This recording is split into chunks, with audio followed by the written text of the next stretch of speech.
Freddy's Specialty Sundaes, classic American treats, made with freshly churned, rich and creamy frozen custard. Welcome to Freddy's Frozen Custard and Steak Burgers, the taste that brings you back.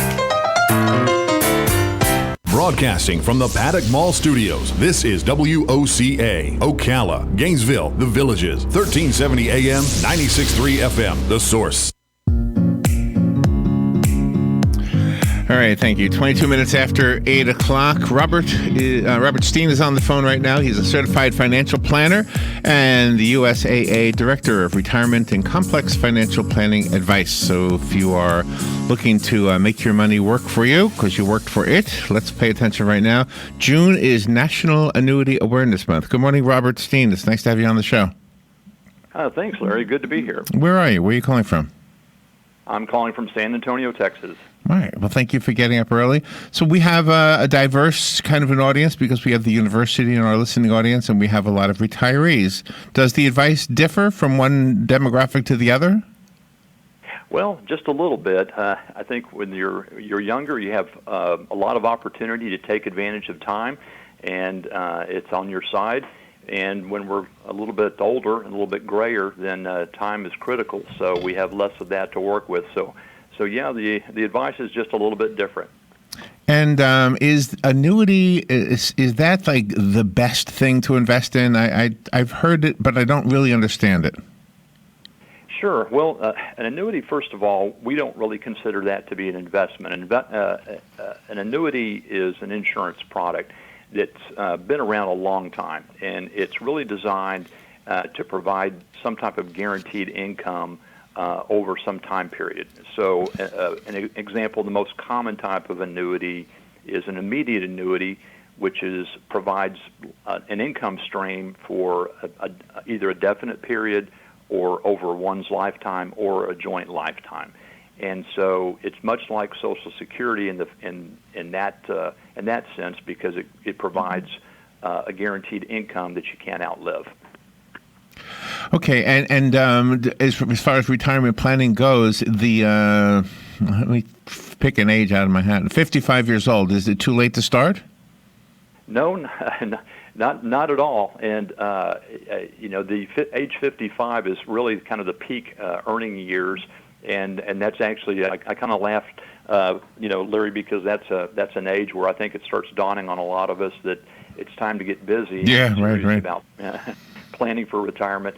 So I think again, you're in your peak earning years, so you can save a lot more. Hopefully, maybe the kids have left home, and you have some extra capacity there, and also taking advantage of the employer match is very big. But the other thing is you start getting a better picture of your retirement expenses at that age. And you also probably have a better idea of where you'd like to live, what kind of lifestyle. So I think those things, it becomes less fuzzy, so you can focus on that and start really paying attention to what you can do. And there are a lot of other tools that are out there to let you, that can help you at that point. You may be able to delay retirement. You may be able to utilize a better claiming strategy with Social Security that could give you a larger benefit. So there's still a lot you can do at age 55. Oops, I'm sorry, Robin. How do pensions fit in with this? Pensions are a great question. I wish we had more of them, but unfortunately they're starting to go away, and so that's why we really stress the importance of building your own guaranteed retirement nest egg, or your own kind of private pension as such, because really they're just not there. Employers have, because of for a lot of reasons, have started to put more of the responsibility for retirement planning on the shoulders of the workers. So it's really up to us to plan and to choose the solutions that are that almost can replicate what a pension was for maybe our parents or grandparents. And is that normally in the form of a 401k? Well, the 401k, yeah, is the kind of the standard, if you will, for retirement savings, and so that's great for accumulation and building up that nest egg.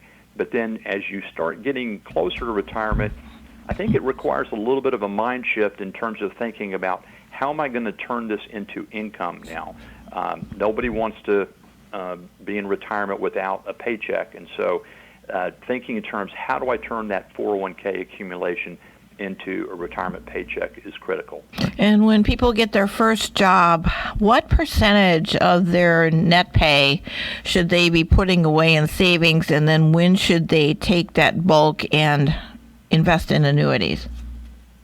Well, good question. As the father of two millennial sons, I would say everything you made in your first job, you contribute to your savings, your retirement account.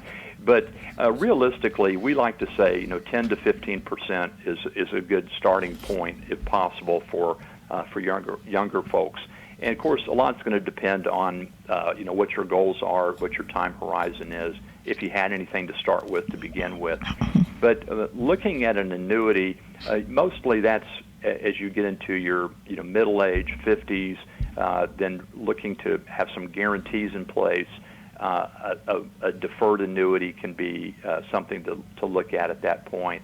And then an immediate annuity that I talked about earlier, that's usually when you really want to start to turn on the income stream. And so that's usually for someone in their 60s, maybe 70 years old, that they would be looking at something like that. So would we have a resource that we could go to? Is there a website that maybe somebody could analyze our circumstances and give us some guidance? Sure. USA we have some great resources at usaa.com/myretirement.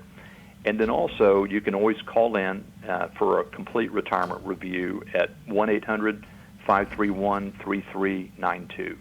Okay. All right. Thank you for sharing the information with us. How's the weather in Texas today? Oh, it's beautiful. I think we expect some rain, but we'll take it any time of year. Does the 401k stay in place after retirement, or do you just cash out at a certain point? No, you can actually, depending on the balance that you have, most plan providers will require a certain balance that to keep it there, but you don't necessarily have to take it out at retirement, and so you can keep it there if you meet the plan requirements. So there's really no a necessity to do that. A lot of people will look at rolling it over for other reasons, such as just consolidation, or if they're looking for an income type of payout, such as an annuity, they may want to take part of it for something like that as well, if it's not available in their 401k plan.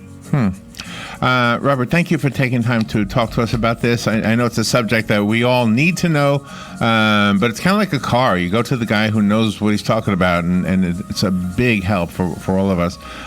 Robert Steen, thank you. Again, the website is usaa.com, and we'll be right back.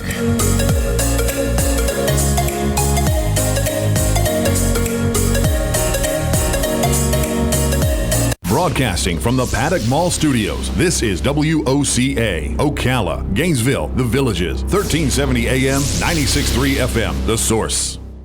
Here is your 1-minute news brief. With the 2020 census count less than a year away, a new report says undercounting minorities and children will be likely. Another candidate has been announced for the Marion County School Board. Allison Campbell, a local public relations firm owner, has filed to run in District 1. Campbell joins Sheila Arnett, who announced early this year that she would also be running for the District 1 seat. A huge Africanized beehive on a house in Palm Bay is scaring neighbors. Florida officials are applauding the passage of a long-delayed $19.1 billion disaster aid bill in Congress. Carnival Corporation reached the settlement to pay a $20 million penalty